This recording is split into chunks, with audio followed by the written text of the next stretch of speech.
All right, guys, this is your reading on immigration and the resurgence of the Ku Klux Klan. So this one's going to take me a little bit longer. So here we go. Immigration and the effects of nativism.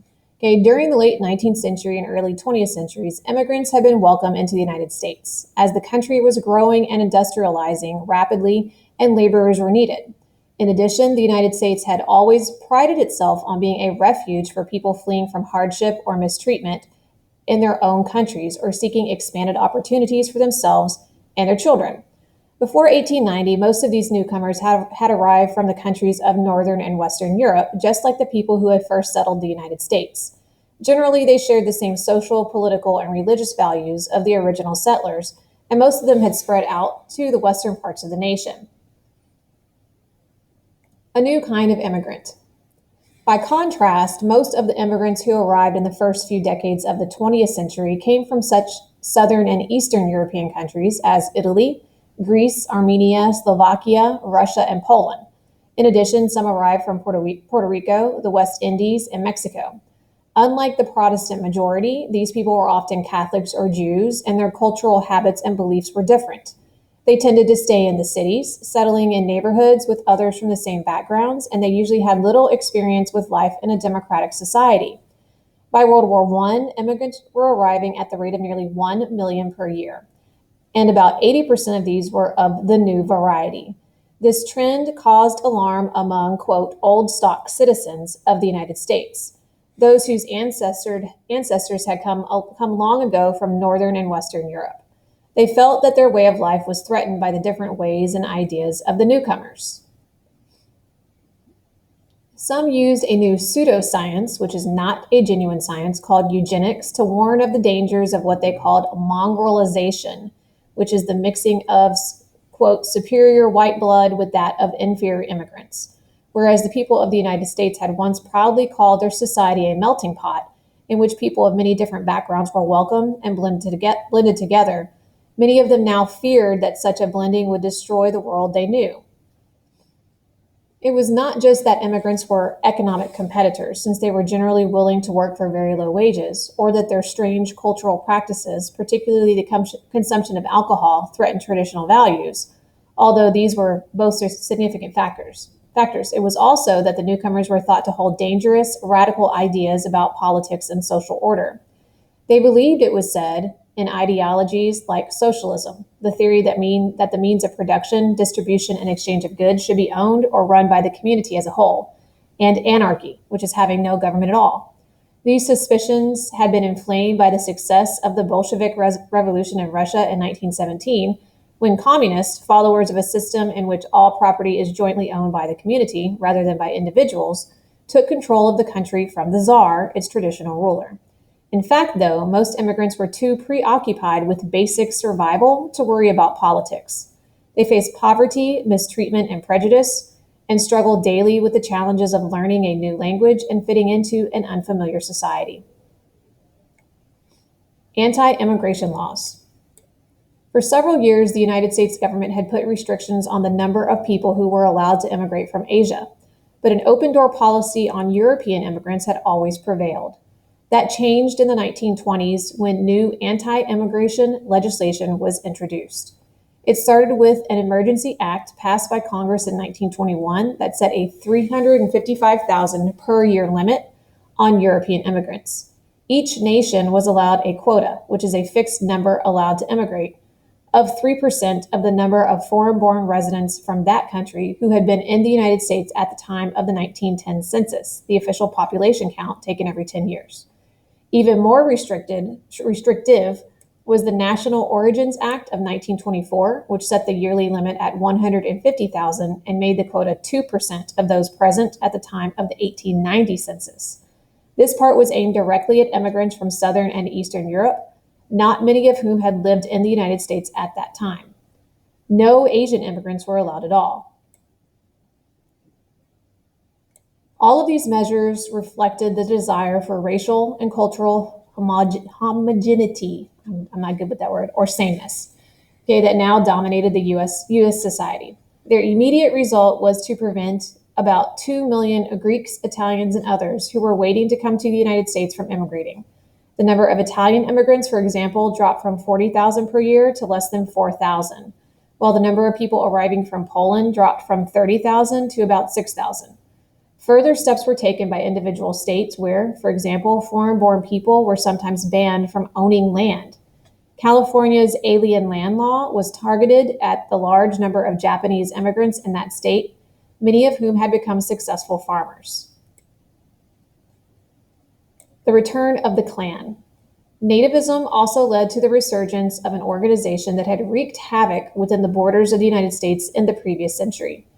During the Reconstruction era, a period stretching from the end of the Civil War to 1877, representatives of the U.S. government and military joined with white and black Southerners to reorganize the political and social structure of the South, which had emerged defeated and devastated from the bloody conflict that had just ended. Resistance to these efforts by white Southerners who mourned the loss of a system and way of life they had cherished took many forms. One of the most troubling was the founding of the Ku Klux Klan, a group of white terrorists who committed many violent, brutal acts against African Americans in an attempt to keep whites in control of the South. New suspicions and hatreds.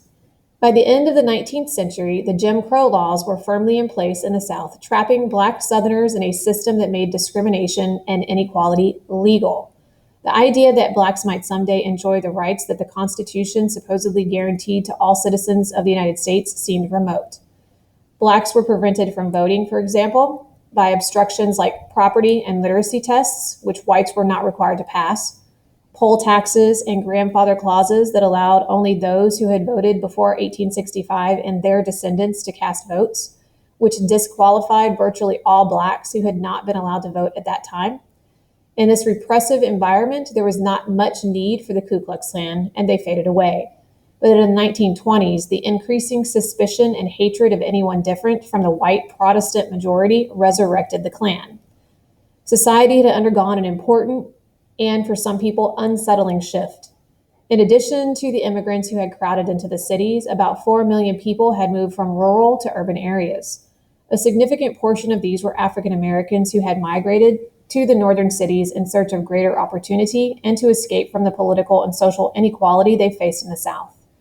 Of course, even in the North, they would be allowed to hold only the lowest paid jobs, and they would continue to struggle with discrimination and prejudice.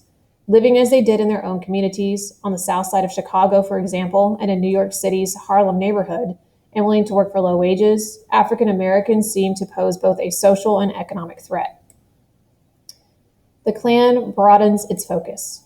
In 1915, a white 35-year-old former minister named William J. Simmons reorganized the Ku Klux Klan, beginning with a meeting held on top of Stone Mountain just outside Atlanta, Georgia. Although the new Klan would employ many of the same violent tactics and intimidation, which is use of threat or fear of attack or harassment, as the old, it was different in one significant way. The old Klan had targeted the newly freed African Americans of the South, as well as a few people who supported them. The new Klan broadened its scope to focus on anyone who was not white or Protestant, especially Catholics and Jews, and on every region of the nation, not just the southeastern states. That meant, for example, that in Texas, they attacked people of Mexican heritage, while in California, they focused on Japanese people, and in New York, on Jews. The Klan referred to itself as the Invisible Empire and employed an elaborate system of secret rituals and costumes, with ordinary members wearing the traditional white robe and hood and leaders donning more colorful clothing and fancy titles like Imperial Wizard and Grand Goblin. It seemed that many followers were attracted as much by these frills as by the chance to impose white supremacy, the view that people of Northern and Western European descent are superior to all others on society. In his 1931 book, Only Yesterday, An Informal History of the 1920s, Frederick Lewis Allen noted that the Klan allowed those who lived in drab places an escape from boredom and from their feelings of insignificance, a chance to dress up the village bigot, someone who is prejudiced against and intolerant of others, and let him be a knight of the Invisible Empire. According to its constitution, as quoted in Erica Hansen's The 1920s, the Klan's objective were to unite white male persons, native-born Gentile or Christian citizens of the United States of America, to shield the sanctity of the home and the chastity or purity of womanhood, to maintain forever white supremacy and maintain the distinctive institutions, rights, privileges, principles, traditions, and ideals of a pure Americanism. Klan membership grows, then declines. With help from two clever but somewhat shady promoters, Edward Young Clark and Elizabeth Tyler Simmons mounted what proved to be a very successful campaign to recruit members. Although it is difficult to gauge exact numbers, most historians agree that at the height of its popularity, the Klan had as many as 5 million members, who included not only the group's traditional base of Southerners, but also Midwestern farmers and factory workers in places like Detroit, Michigan, and Cleveland, Ohio. They used many of the same tactics the group had employed in the 19th century, including beatings, lynchings, which are unofficial, brutal mob executions of people who may or may not have been charged with any crime, and a pattern of intimidation, including vandalizing homes and burning crosses on lawns. In 1921, an article in New York World Magazine about the violent acts committed by Klan members spurred an investigation by the U.S. House of Representatives. Witnesses spoke out both against and in defense of the Klan. Simmons himself testifies, distancing himself from the violence and claiming that the Klan was actually a public service organization. Rather than exposing the Klan for the terrorist organization it was, the investigation served as free publicity for the group, which actually gained more members as a result. The next year, Hiram Evans took over leadership of the Klan. He set about giving the group a more political focus, and gradually the Klan gained more influence as politicians sought its endorsement, meaning they wanted to be endorsed by the Klan. It is known that the Klan helped to elect 75 members of the House of Representatives, as well as governors in Georgia, Alabama, California, and Oregon. Klansman Earl Mayfield became a U.S. Senator from Texas. Those who opposed the Klan were, of course, alarmed at the progress the group was making in the political realm. At the Democratic Party's 1924 convention, some wanted to include a condemnation of the Klan in the party's platform, which is a statement of positions on various issues. But the majority overruled this for fear that it would hurt the Democrats' popularity. However, both the Democratic presidential candidate, John Davis, and the nominee of the Progressive Party, Robert La Follette, did speak out against the Klan. By 1924, the Klan's membership and influence were in decline. It is probable that some supporters felt that with prohibition firmly in place, immigrants posed less of a threat. In addition, a few states had taken very aggressive measures to curb Klan violence. For example, in Oklahoma, a 3-week period of martial law, when military or law enforcement officers take charge of society, resulted in a roundup of 4,000 Klan suspects. Also contributing to the Klan's loss of popularity was the exposure of some of its leaders as being corrupt. In 1925, for instance, Grand Dragon David Stephenson was found guilty of second-degree murder. Although the Ku Klux Klan has continued to exist even into the 21st century, by the end of the 1920s, it had lost the legitimacy it had enjoyed at the beginning of the decade. All right, make sure you're using this information to answer your questions on your assignment for today.